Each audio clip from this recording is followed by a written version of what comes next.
Sana pag-aralan nyo maigi yung nangyayari. Siyempre, nagninegosyo kayo eh. Negosyo yan eh.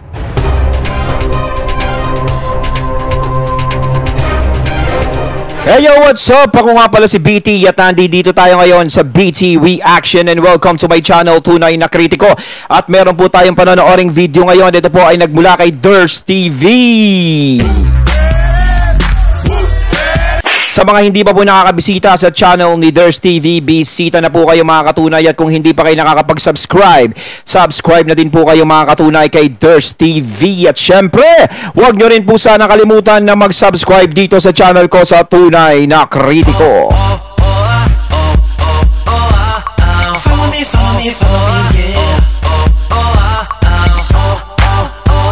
And click the notification bell para maging updated po kayo sa mga reaction videos na aking ilalabas. At huwag na natin pagtagalin at sabay-sabay na natin panoorin ang laman ng video na hatid sa atin ni Durs TV at bibigyan natin ng reaksyon. Pasok! Hello po sa inyong lahat. Magandang araw po. Kamusta na po kayo? Andito na naman ako, ang inyong lingkod na legit Dower Cads na tagahatid na mga legit na kaganapan tungkol sa TBJ. Kaya kung isa kayo sa hindi pa nakasubscribe sa ating channel, nako, i-click nyo na po ang subscribe at bell button dyan sa baba para pag may mga bago akong balita ay mano-notify po kayo agad-agad. At bago nga po natin simulan ng balitaan, ay nais ko lamang pong magpasalamat ulit sa inyong lahat sa walang sawa po inyong pagsuporta sa ating munting channel araw-araw.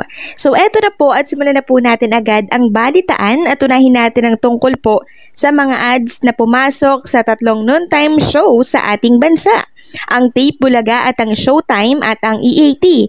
So unahin natin ang Showtime. Ito po yung mga pumasok sa kanilang ads.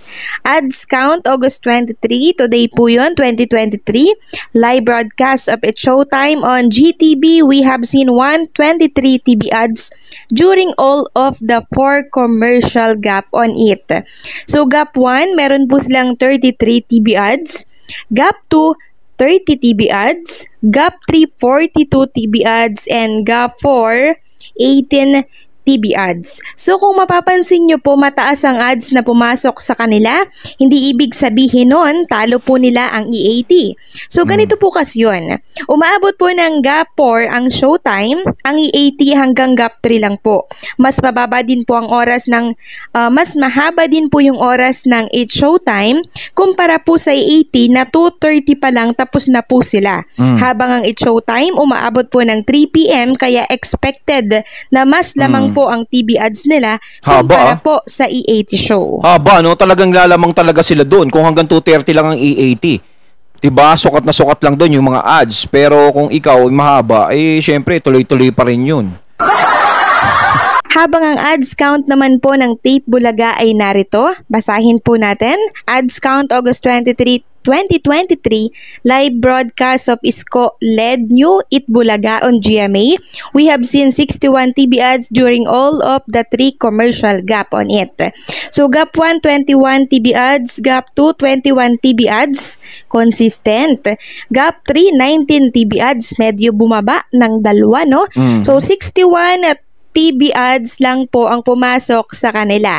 So may kababaan po talaga. Mababa. Kakulputan sila sa ads pagdating sa tatlong noontime show. Hindi po sila gaano pinapanood ng mga tao, kaya hindi siksik yung mga ads na pumapasok po sa kanila.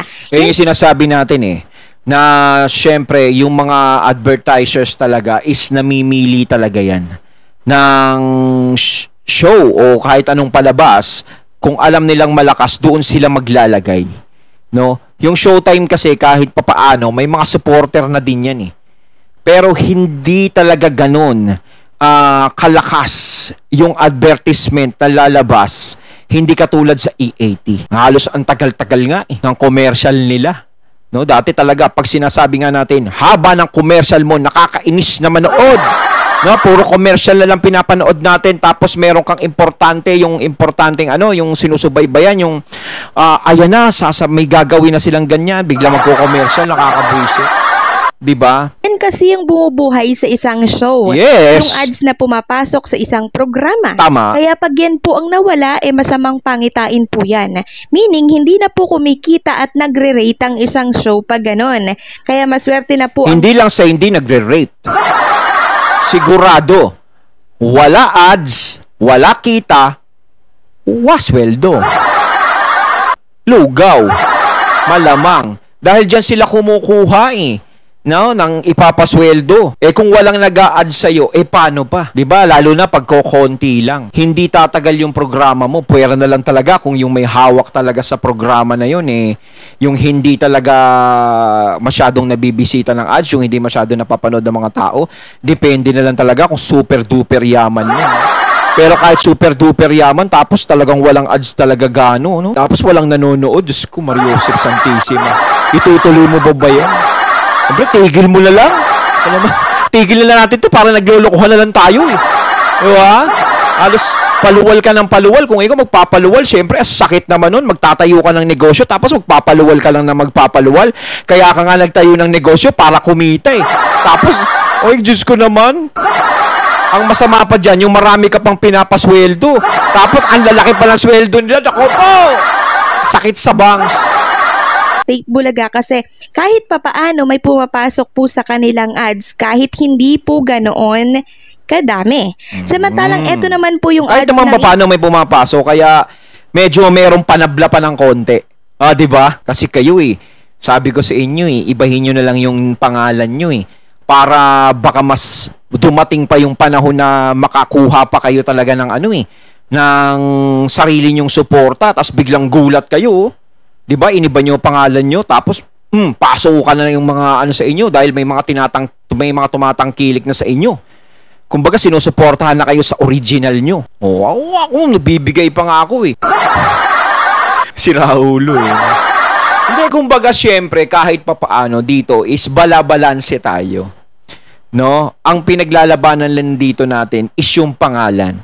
No, wala tayong pakialam sa personal na buhay nung mga taong nasa kabila, no, na nasa tape, wala tayong doon. Labas tayo sa mga personal nilang buhay.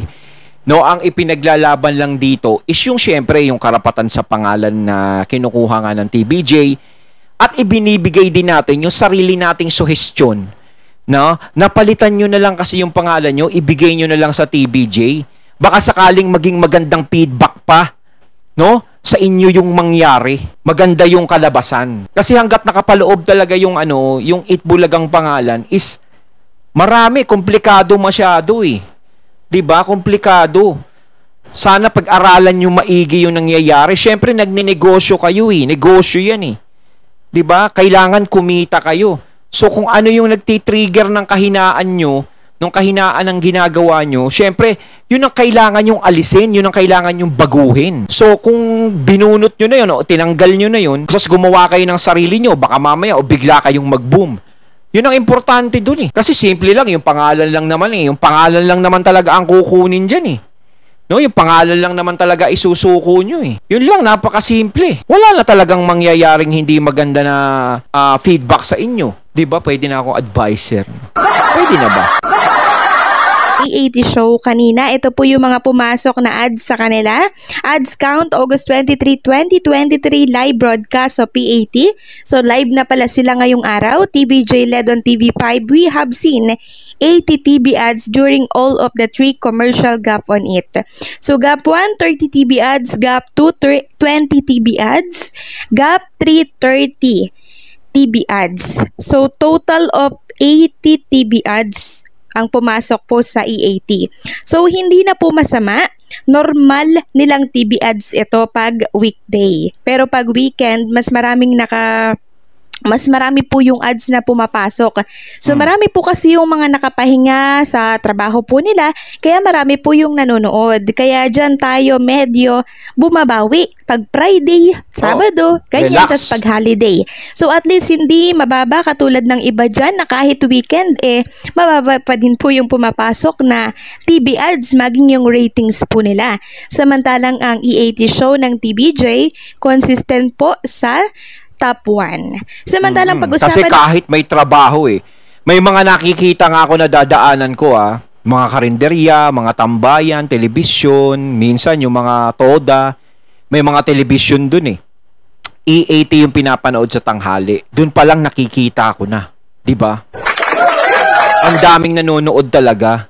Wala pa ako nakikita na nanonood sila ng Showtime, puro E80. Nakikita ko, nasasaksihan ng ano yun, nasasaksihan ko lahat yun. Siyempre nag-uobserba tayo eh. 'Di ba? Kahit may minsan nasa trabaho sila, ganyan eh. Ganun yung todo support ang ibinibigay nila sa TVJ talaga. Tsaka siyempre, iba talaga eh. Iba talagang atake ng TVJ eh. Hinahanap-hanap talaga ng tao yung atake ng TVJ at ng mga legit Dabar Cards. Diba? Naman natin ang tungkol po sa hatol ng MTRCB Ayan. sa kalabang show ng TVJ. Walang iba kundi po ang It's Showtime. Ayan na, usapang MTRCB tayo. Ano ang hatol? So matatandaan natin nitong nakaraan na may na-violate po si Vice at Ayon sa MTRCB during live ng Showtime dahil sa malaswang pagsubo ng icing sa harap ng mga bata. Silang dalawa po ni Ayon. So eto na po at may hatol na po pala ang MTRCB at matapos nga pong ito po ay matapos ilabas ng isang page na may resulta na or may hatol na po ang nagawa ni Vice at Ayon sa live show ng It's Showtime. At ngayon lang po ito nagkaroon ng hatol matapos ng mahaba-haba at masusing pag-aaral. So ayon po sa post ng isang page na ito, so legit po ang inilabas ng page na ito, no? At madalas po talaga nauuna po silang mag-post. So kung ating pagbabasehan po yung mga picture, ano? O yung picture na mga nasa screen po ninyo, may pagkamabigat po yung hatol sa It's Showtime. Kasi kung positive naman po yan, hindi po ganyan yung magiging caption niya. Broken heart. Kaya magugulantang yung mga panatiko po ng It's Showtime sa hatol po ng MTRCB. Hindi, talaga naman kasi na-violate naman talaga yung ganun. Di ba, ikaw ba naman nandoon kayo sa tanghalian o noontime show eh. Aarte ka ng ganun. Kaya kung tutusin, hindi naman parte ng pagko-comedy yung ganun. Kumbaga, ginagawa lang din ng MTRCB yung trabaho nila. Diba? Kasi kung palalagpasin mo yung mga ganong bagay, MTRCB naman din ang mapuputukan. O, sinasabi nila, hindi naman umaaksyon ng MTRCB kasi ganun, sa E80, ganyan. Kinukumpara nila doon. Hindi naman kasi gumagawa ng mga ganyang kahalayan yung E80. Diba? Kasi hindi mo alam kung ano talaga ang purpose nila, kung bakit nila ginawa yun. Kung makapagpasaya ba sila ng tao o magpa-cute. Diba? Napakasimple lang naman ng pagtikim ng cake eh. Bakit kailangan mo pang ganun-ganunin? Diba? Pinapakita mo pogi ka. Pinapakita mo sexy ka. Ganun. Kailangan ganyan. Iba po, nasa ibang kayo, oras. Diba? Kumbaga, tinututukan talaga kayo dyan sa television. Okay lang yan siguro kung kung hating gabi kayo eh. Walang problema, siguro hindi kayo makikita dahil yung mga matatanda na lang ang gising nun. Diba? Kaso nasa ibang oras kayo, kasabay nyo ang E80, kasabay nyo yung tape bulaga, magkakasabay kayo. Diba? Tapos aarte ng ganun. Diba? Parang mali naman yun. Diba? Hindi rin nila pwedeng palabasin na sabihin na ano naman to, ganito lang naman, kalos tumikim lang kami ng cake. Tapos parang napanood ko nga yung isang video, parang tuwan-tuwa pa si Vice pag nakakakita ng icing. O sinasabi nila to trauma. Pasensya na sa mga supporter ng Showtime, no? At saka supporter ni Vice, no? Talagang tayo'y nagbibigay lang na sarili nating opinion. Kung tama din naman ang ginawa nila, bakit tayo magsasalita ng ganito? No? Hindi tayo magsasalita ng ganito kung tama yun. Kasi sasabihin ko nga sa inyo, kung yung mga anak nyo, no, may birthday sila, kinantahan nyo ng happy birthday, pagkatapos ng birthday, kinantahan nyo, sa harap ng mga bisita nyo, ganunin ng anak nyo yung mga cake. Anong masasabi nyo? Anong marereact nyo dun? Diba? Sasabihin ng iba, bakit tumikim lang naman ng cake yan eh? Ganun lang. Hindi po ganun yun. Kung sa anak nyo po mangyayari yun, yung gagawin niyang ganun, sa tingin nyo, matutuwa po kayo kung gagawin yun sa harap ng mga bisita nyo? Sa harap ng mga bisita ng anak nyo? Di ba hindi? Siyempre, iisipin ng iba, ano ba to? Parang napakahalay naman itong batang to. Di ba? May mga sensitive kasing tao na gano'n na pwedeng magsalita sa inyo. Kumbaga tama lang din ang ginawa ng MTRCB kasi pwedeng gayahin ng bata yung ganyan. Sabihin birthday o happy birthday o pagkatapos blow yung cake tas gaganunin ng bata. Di ba? Yun lang yun eh. As simple as that. So humanda na po sila dahil medyo mabigat po ito for sure. Kung pagbabasihan kasi yung post na ito ay makikita dyan na hindi po maganda yung hatol po ng MTRCB laban po dito sa It's Showtime. Isa pa, marami na po ang na-violate ng It's Showtime. Ayon po yan sa chair ng MTRCB na si Madam Lala Soto. Sa tono po ng yan ang problema sa kanila, hindi sila masyadong kumukontrol sa mga palabas nila. No, kung ano lang yung magawa nila eh. 'Di ba? Hindi ka ba makapagbigay ng katatawanan sa tao na hindi ka gagawa ng ganyang klase? 'Di ba? Lagi ko na lang sila ikukumpara eh. Bakit naman sila Jose? 'Di ba? Hindi sila gumagawa ng mga ganyan pero talagang nakakatawa sila. Napapatawa nila lahat ng mga tao. Nakukontento yung mga tao na panoorin sila na hindi sila gumagawa ng mga ganyang klaseng bagay. Pananalita niya, no? At naging pahayag po sa mga interview ni Madam Chair, punong-puno na po sila sa Showtime. Kaya naglabas na po sila ng memo, kaya sa tingin ko din po, matindi po yung hatol na ito para po sa kalabang show ng EAT na It's Showtime. Samantalang tungkol naman po sa nalabag po nitong si Wally Viola, wala pa naman pong hatol na lumalabas or binababa po itong MTRCB. So, pinag-aaralan pa po ito maigi bago po sila maglabas kung ano po yung nararapat na disciplinary action dito sa mga nalabag po nila. Samantalang yung kay Isko at Buboy naman po, yung nangyari lang kahapon, hindi pa po ito nakakarating sa MTRCB kung ano po yung kanilang hatol sa naging pangyayari po kahapon dyan po sa G sa Gedli na kung saan isang winner po yung nagsalita po ng bad word. So nagmura po siya at instead po na itama po ito ni Isko at ni Buboy since nasa live po sila at sila po yung responsable dito sa show na ito, hindi po nila yun ginawa. Hindi po nila tinama. Bagkus tinawanan lang po nila ito. Ay, mali yun. Yun ang mali. Kahit nasabihin natin na yung contestant nagmura, dapat sila mismo kumontrol. 'Di ba? Hindi yung tatawanan mo kasi parang ang mangyayari is nakonsente siya. 'Di ba? Dapat alam nila 'yan eh. Alam nila 'yan kasi nasa entertainment naman sila eh. Alam nila kung ano talaga kahihinatnan niyan. Hindi mo dapat sakyan yung isang bagay na alam mong ilalaglag ka. 'Di ba? Mali 'yun. Dapat hindi tinawanan. Dapat, nag-iba na lang sila. Sinegway na lang nila. O kung nakapagmura man ng bad word, pop, naku po, bawal yan. Ako, mga ganon, di ba? Dapat gumaganon sila, hindi yung parang, matatawa ka pa. O katulad niyan, kaso din yan. Naku, yari na naman. Problema na naman yan. Hindi na matapos talaga yung problema. Sinabi pa nga po ni Isko na gusto ko yan. Gusto niya daw yung salitang yon. So, anong maganda sa salitang yon? Diba? Naku, dapat ipaliwanag ni Yorme yan. No, yung salitang gusto ko yan. Naku, ang daming tayo, nakikisagap tayo rito, mga katunay.